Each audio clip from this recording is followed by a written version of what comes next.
Bom, gente, estamos de volta com o X da questão e olha só, hoje, 29 de agosto, a lei de cotas, aquela lei que garante acesso a universidades federais a estudantes de baixa renda oriundos do ensino público e também a negros, pardos e indígenas, completa 10 anos, né? Uma década de lei de cotas. A iniciativa é considerada um meio de inclusão e garantia de acesso à formação superior a quem não teria condições.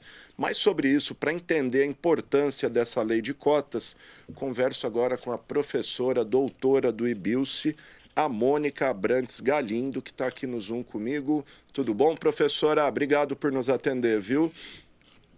Tudo bem, Alexandre Gama? Um prazer estar aqui com vocês para falar sobre esse assunto. Legal. Bom, vamos lá, professora. O que representou a lei de cotas para o Brasil, para o ensino público federal no Brasil e a importância disso?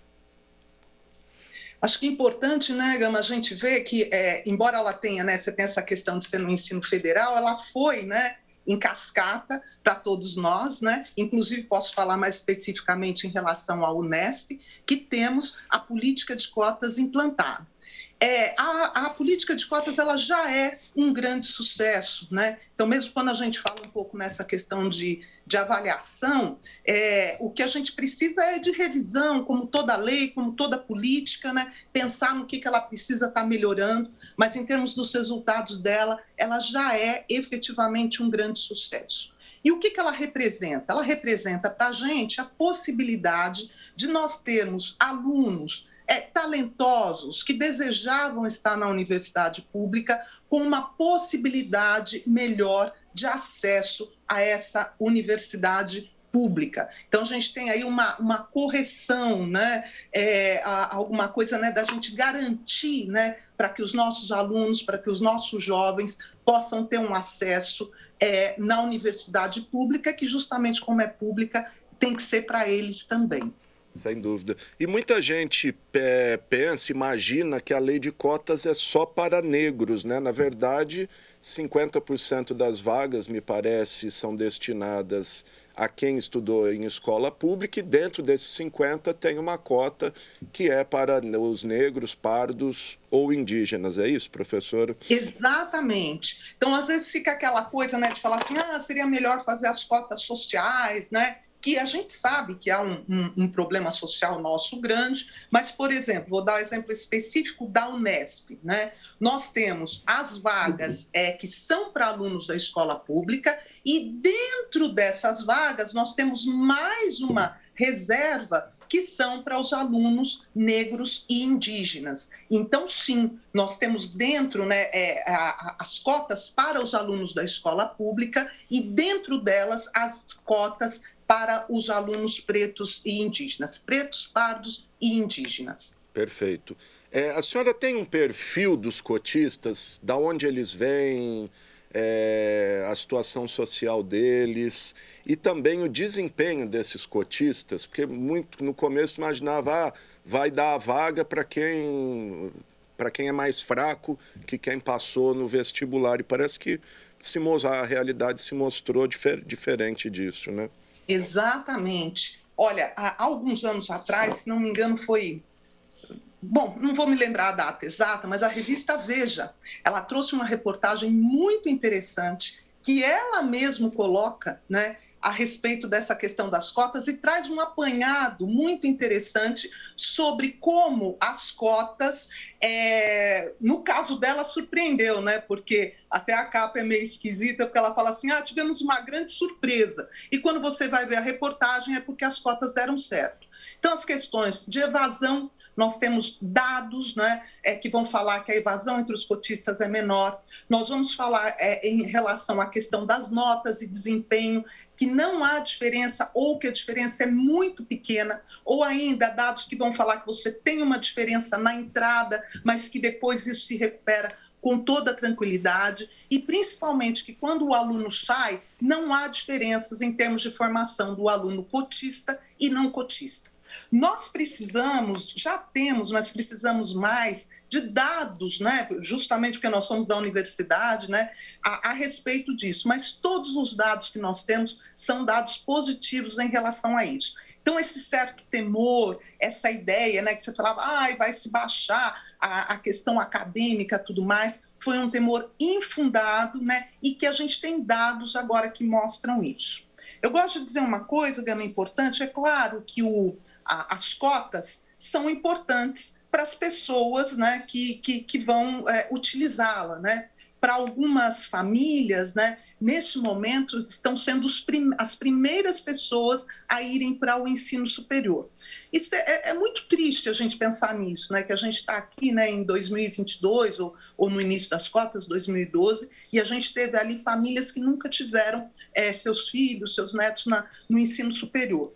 Mas acho que uma coisa importante para a gente pensar é que as cotas, elas são importantes para a universidade. São importantes para os alunos, não tenha dúvida, né? Porque na nossa sociedade, a continuidade do estudo, o acesso a empregos mais interessantes passa cada vez mais por uma formação melhor. Mas a outra face é que a gente tem a diversidade dentro da universidade. É fundamental eu poder, no desenvolvimento da ciência, no abarcar os problemas da nossa sociedade, no estudo, na pesquisa, ter diferentes olhares, poder contar com essa diversidade de pessoas vindo de diferentes formações, diferentes culturas, enfim, diferenciados, diversificados, é muito importante para a universidade. Então, aqui a gente tem realmente uma questão de ganha-ganha que a gente não pode perder de vista. E, se é importante para a universidade, a gente está falando também de um ganho para a sociedade, para a gente tirar da nossa frente essa ideia de que cota é um favor ou de que cota é uma esmola, né, como a música, né, fala. Não é. Cota, na verdade, é um ajuste que, obviamente, é bom especificamente para as famílias e para a pessoa que entra, mas ela faz bem para a nossa sociedade, para as nossas instituições no geral. Sem dúvida, muito bom. E lembrar que também começou nas universidades federais, como a senhora disse, veio para as outras universidades públicas estaduais e até para concurso público também, a lei de cotas, a gente tem hoje essa oportunidade. Eu queria que a senhora falasse da questão da revisão, porque a própria lei, no seu texto original, dizia que em 10 anos deveria haver uma revisão, um novo debate sobre isso. Por ser ano eleitoral, me parece que esse debate foi adiado para o ano que vem, mas eu queria saber da senhora, é preciso mesmo uma revisão? E se for haver essa revisão, o que precisa e o que pode eventualmente ser melhorado na sua opinião? Veja, Gama, eu entendo que toda política, né, toda lei, todo programa que a gente faz, isso por definição ele precisa ser revisto, né?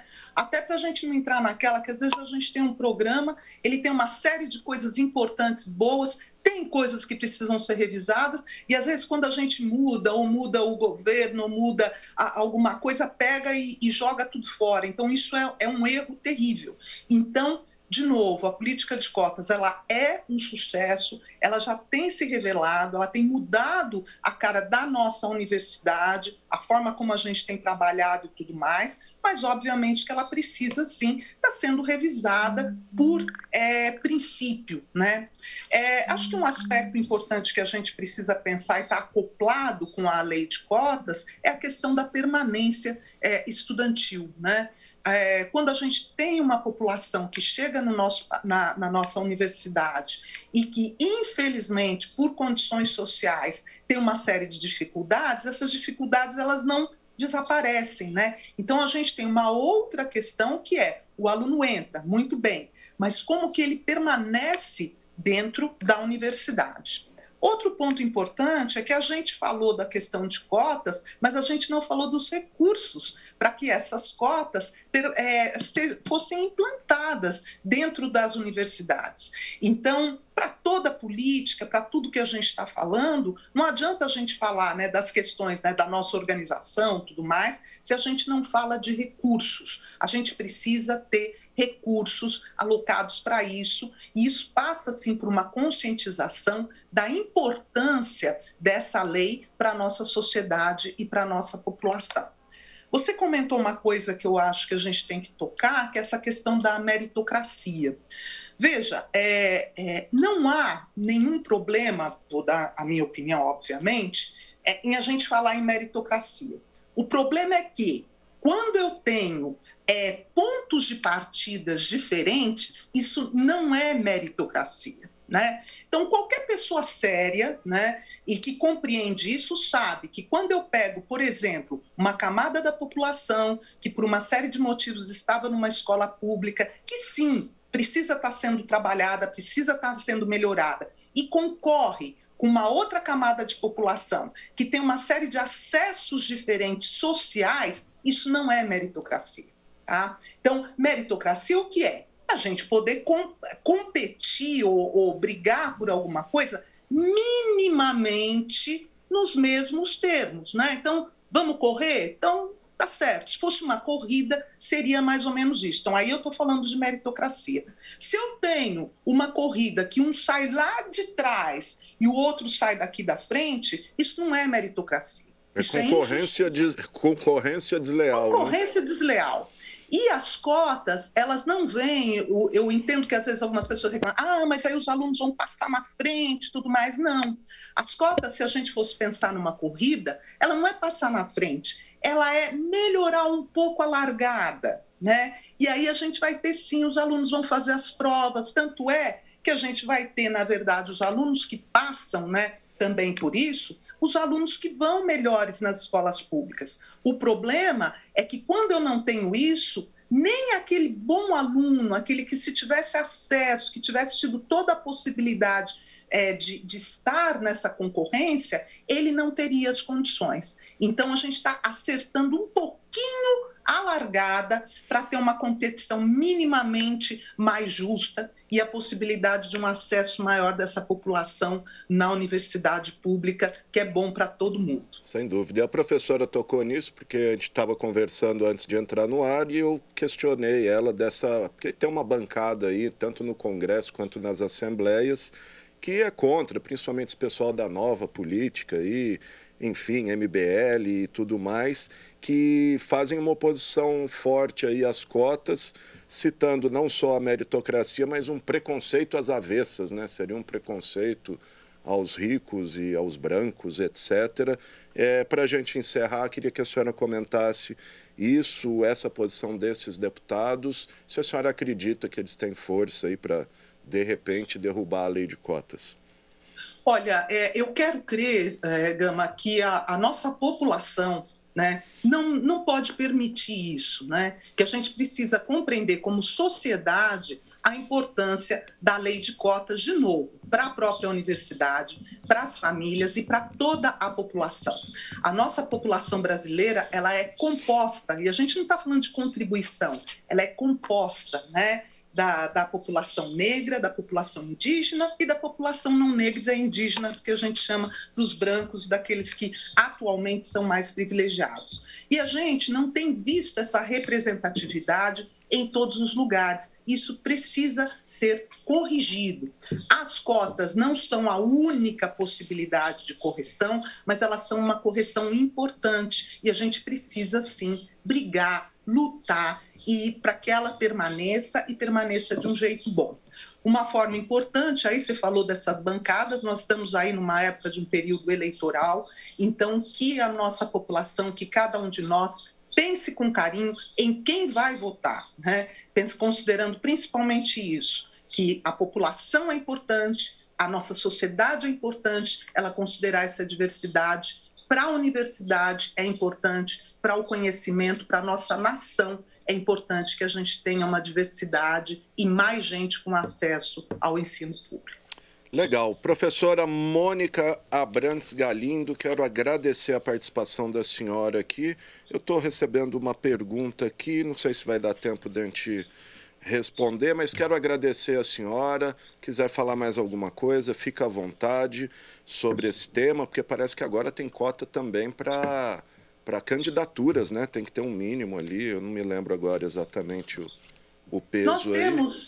É isso aí, Gama. E acho que a gente tem que, por exemplo, em relação às candidaturas, a gente tem que fazer uma diferençazinha, né, entre representação e representatividade. É importante a gente ter pessoas negras nos lugares de poder, mas é importante que essas pessoas levem as pautas da população negra para esses lugares de poder. Assim como é importante que a gente tenha mulheres, é importante que a gente tenha pessoas de diversas orientações sexuais, diversas identidades, para que a gente possa compreender que a diversidade ela é uma característica do humano, né? Então, por isso que é bom que a gente tenha essa diversidade representada em todos os espaços em que a gente estiver, para o bem de todos nós. Na Unesp, que é a sua universidade, é o mesmo sistema das federais? É a mesma coisa?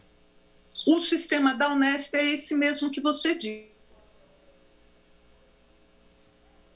Opa, acho que a gente travou aí a professora. Vamos ver se retoma. Senão a gente já estava encerrando aqui.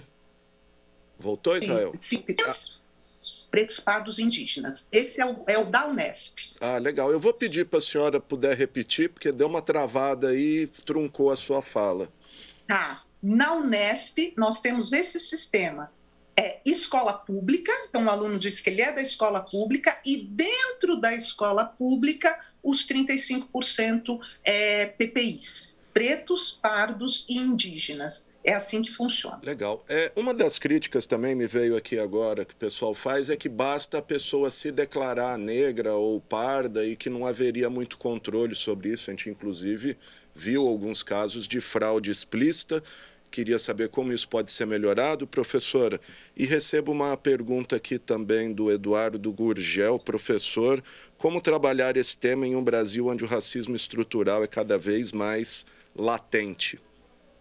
Duas coisas. Sobre a questão das fraudes, as universidades já têm se organizado com as comissões de heteroidentificação. Então, nós temos comissões, né? A pessoa se autodeclara e isso daí tem sido meio variado, tem se constituído de universidade para universidade, mas a Unesp tem as comissões e a maioria das outras universidades também tem as comissões de heteroidentificação. Qual é a função delas? Justamente coibir essas fraudes, garantir que aqueles que têm o direito, que sofrem essa questão do racismo, possam acessar a universidade. Eduardo, né, que ele falou, isso. Eu acho que, veja, a presença da população negra na universidade, né, é justamente uma forma da gente trazer essa discussão de uma forma mais forte. Mas é isso, nós estamos falando na nossa escola, nós estamos falando na universidade, nós precisamos, inclusive, mudar as questões dos conteúdos que nós trabalhamos, né? O quanto nós conhecemos a respeito da história da população negra no nosso país, das lutas, do envolvimento, de quem são as personalidades que atuaram, né, desde que aqui chegaram, né? Tanto para a questão, né, do fim da escravização, como na sua atuação social dentro da universidade, dentro da nossa sociedade. Então, a presença desses outros olhares, a diversidade da cultura, né, essas outras discussões, elas são uma colaboração importante para que a gente possa estar quebrando esse racismo estrutural, institucional, cotidiano, né, que a gente tem em todas as facetas. É claro, uma ação só, quando a gente tem um problema tão complexo assim, ela nunca dá conta de tudo. Mas a gente precisa ir atacando, né, de todas as formas possíveis. E poder estar nos lugares do ensino superior é um espaço importante para que esse combate antirracista seja feito. Muito bom. Professora Mônica, agradeço a participação da senhora aqui, viu? Parabéns pelo trabalho aí. Obrigado por nos atender. Gama, estamos à disposição. Muito bom poder estar aqui com vocês e falar a respeito desse assunto. Estejamos juntos aí para defender a cota, que é bom para a universidade e para a sociedade e para todos nós. Sem dúvida. Obrigado, viu? Conversei com a professora universitária, professora doutora em educação, Mônica Abrantes Galindo, sobre os 10 anos da Lei das Cotas.